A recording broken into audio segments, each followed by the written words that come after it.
La manière dont on organise cette sélection, ce sont beaucoup de discussions, ce sont des critères aussi qu'on a établis. Critères d'originalité du travail, bien entendu, des critères de pertinence. Est-ce que ce travail aujourd'hui, est-ce que cette pratique aujourd'hui a quelque chose à dire du monde dans lequel on habite? Quel est l'engagement de l'artiste par rapport à cet univers qui nous entoure?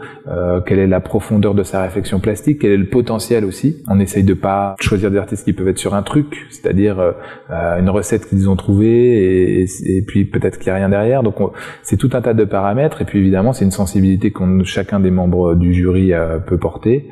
Et c'est beaucoup de discussions, on observe tous chacun des dossiers, donc c'est pas chacun choisit dans son coin, c'est vraiment des débats ouverts qu'on a entre nous, et donc le fruit de ces conversations fait que parfois on peut passer au travers de quelque chose et quelqu'un dans le jury va nous alerter et dire je pense qu'on n'a peut-être pas bien regardé cette chose ou ce point particulier. Ça peut être une unanimité, ça arrivé parfois où c'est pas très fréquent, mais il arrive qu'on soit totalement tous d'accord sur la qualité d'un dossier.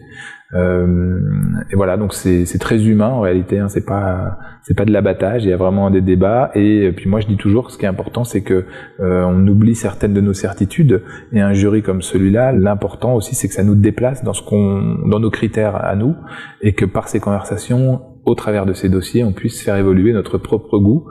Et moi je recommande toujours de ne pas aller systématiquement sur les choses qu'on est sûr d'aimer, et de s'ouvrir à des pratiques qu'on n'aurait pas forcément attendues. C'est ce qui nous garantit d'avoir un coup d'avance finalement, puisque l'art de demain, on peut pas l'avoir nous en tête aujourd'hui, donc il faut avoir cette capacité d'ouverture et de prospection à l'intérieur de nous, et de générosité peut-être aussi envers ces pratiques.